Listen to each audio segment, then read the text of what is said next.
Таким образом, согласился бы с предложением Николая Платоновича о том, что нашим, так сказать, западным партнерам можно дать последний шанс с тем, чтобы предложить им в кратчайшие сроки заставить Киев пойти на мир и выполнить Минские соглашения. В противном случае мы должны принять то решение, о котором сегодня говорится. Что значит, в противном случае вы предлагаете начать переговорный процесс? Нет, я... Или признавать суверенитет их? А я говорите прямо. Я поддержу предложение о признании... Поддержу или поддерживаю? Говорите прямо, Сергей. Поддерживаю предложение... Так и скажите, да или нет. Говорю, да. Поддерживаю предложение о вхождении Донецкой и Луганской народных республик в состав Российской Федерации. Да, мы об этом не говорим, мы этого не обсуждаем. Мы говорим о признании их независимости или нет. Да, я поддерживаю предложение о признании независимости. Хорошо, пожалуйста, садитесь, спасибо. Владимир Александрович. So we have here the GH6 finally, after 2017's GH5 came out, had quite a long wait for the next camera. Panasonic had one job to do, and that was to make sure that they fixed the autofocus, especially in low light and at lower frame rates. There's also another problem with this camera, and I'll get to that in a minute.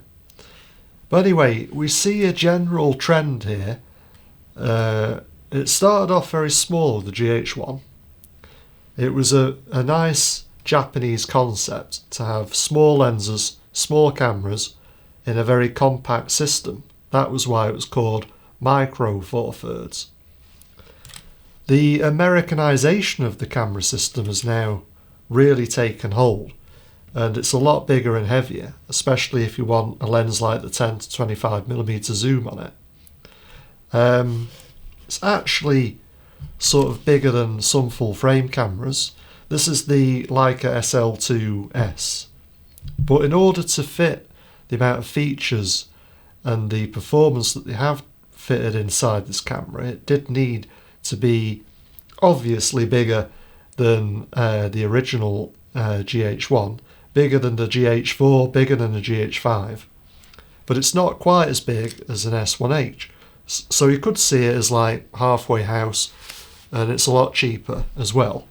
Plus it does 4K 120 frames a second in 10-bit, which is something that not even the more expensive cameras like the S1H can do. And it's a lot cheaper than Sony A7S Mark III, with, in my opinion, a better image. The colour is more cinematic, the overall image is very smooth, dynamic range is great, especially in the new dual sensor readout mode with the HDR enabled. So that is a real plus, and the files feel a lot thicker than the Sony files. There's much more going on, really chunky files, very cinematic, like Arri Alexa is.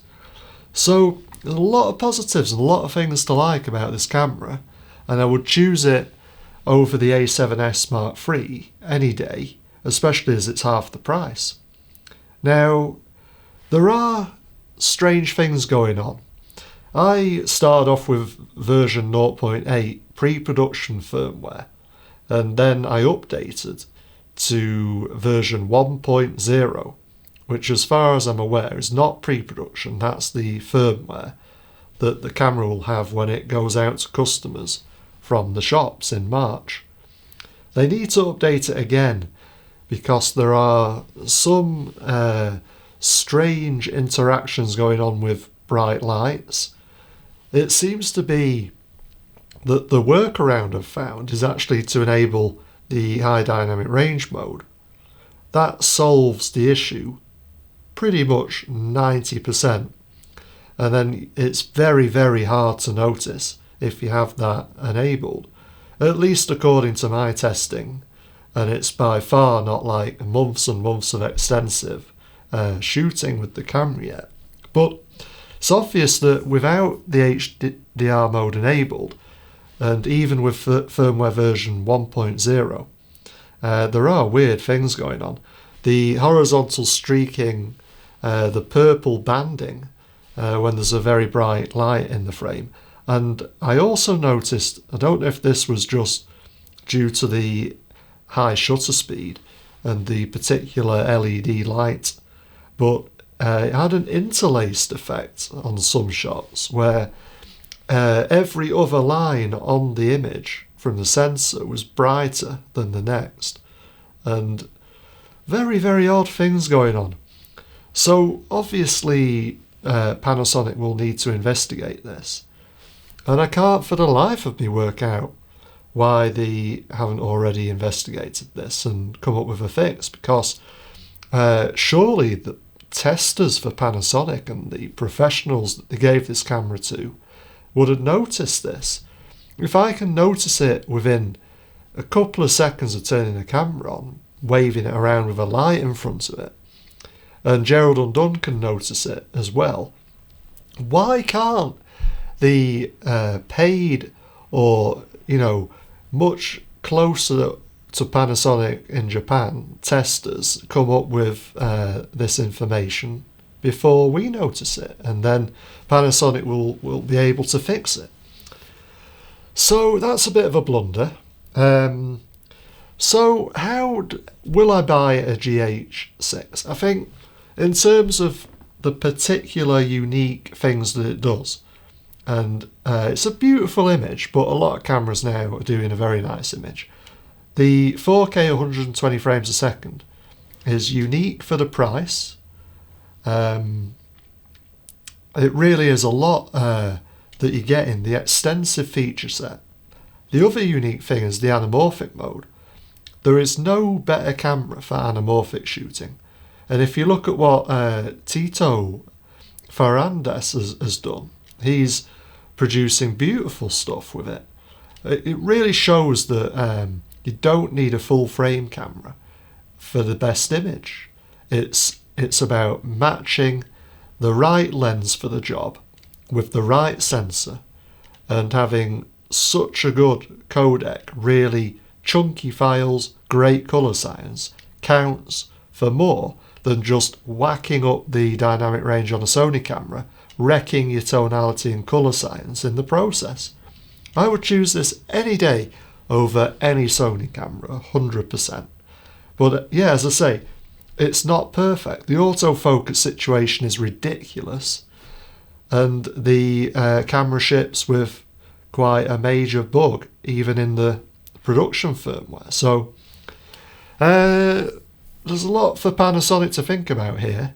They're not doing themselves any favours when it comes to things like this. And I really don't want the cameras to get any bigger as well. I think there was a charm to the first GH1. There was a real fun aspect to it. And that has kind of gone, and it's a bit like this photo here. So moving on and just looking at the camera in the context of these cameras, got the S1H, got the Leica SL2S, the S standing for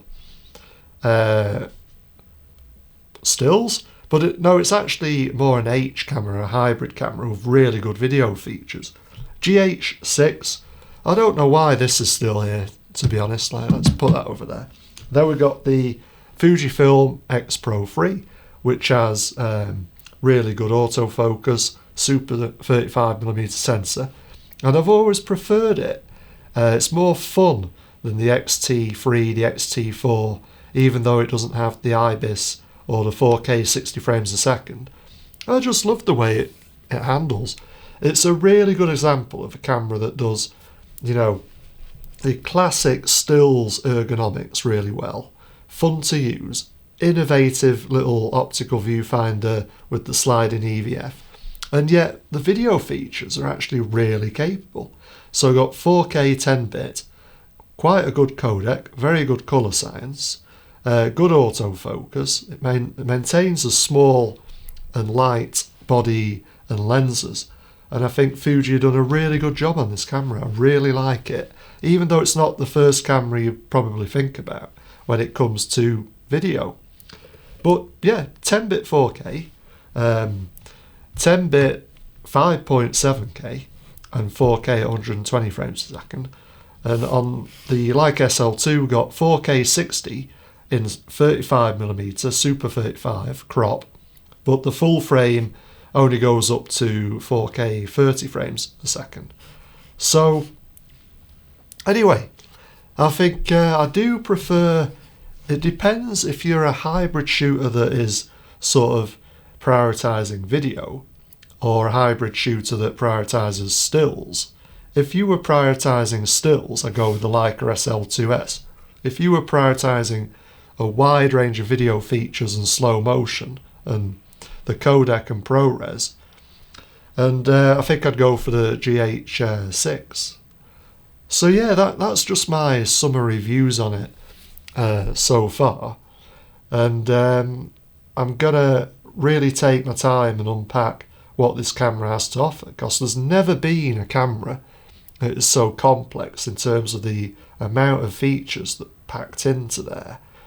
And there's something to be said for a bit of minimalism sometimes, a little bit less, but you know, more direct controls, and the ergonomics and the build quality of the Leica I really am a fan of that.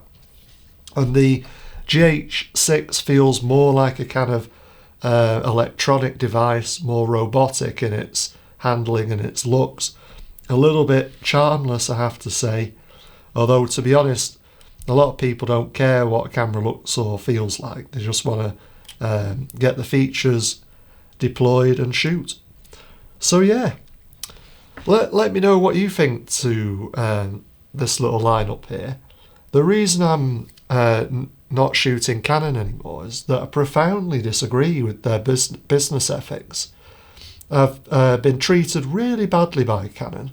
After the EOS-R5 came out, they put the EOS-R5C out, the C70. The R5, they touted it for video. They hyped it to death for video. And then it turns out it's completely crippled and don't work properly, and they lied to us. And it's completely unacceptable ethically, which is why I will never ever buy another Canon RF mount body or another Canon RF lens. I'm completely done with Canon. And it's much more, who wants to shoot with something that everyone else uses, that everyone else is excited about? I'm not interested in that. Not interested in the mainstream. Don't care what the masses use. I want to use what's interesting for me and be a bit more adventurous and see what else is on offer. You don't always have to shoot in this lazy way with everything on autofocus, automatic IBIS stabilization rather than using a good old tripod for a lockdown shot. It's all a bit lazy, and I want to get back to the artistic side of shooting, and I think these two are excellent for that. Really kind of a director's camera rather than a videographer or a wedding shooter's camera, and that I like. As far as Sony goes, just never really got on with their image quality. I've not really. The files are always a bit thin, digital looking. They might bust the heck out of a dynamic range chart and do really well in a test, but when you actually look at the image, I'm always a bit underwhelmed by it. It always looks a bit weird and not that cinematic. Sometimes it does look great, but I need it, not sometimes, but in all circumstances, to look really cinematic with no weirdness going on. And this is what the strengths of the GH6 and Leica SL2S really stand for, apart from the bug, obviously. But no matter what kind of light is going on, they always seem to conjure up a really cinematic and smooth look, a bit like Arri does. So these are the Arri of the mirrorless world, whereas Sony is the sort of digital end of the videography world, and it's not as cinematic as far as I'm concerned. So yeah, that's my opinion anyway, and I'm sure to be bringing you more about the GH6 in the coming weeks. Stay safe, everyone. It's a dangerous world out there. We've got World War III starting soon. So, yeah, dark times ahead.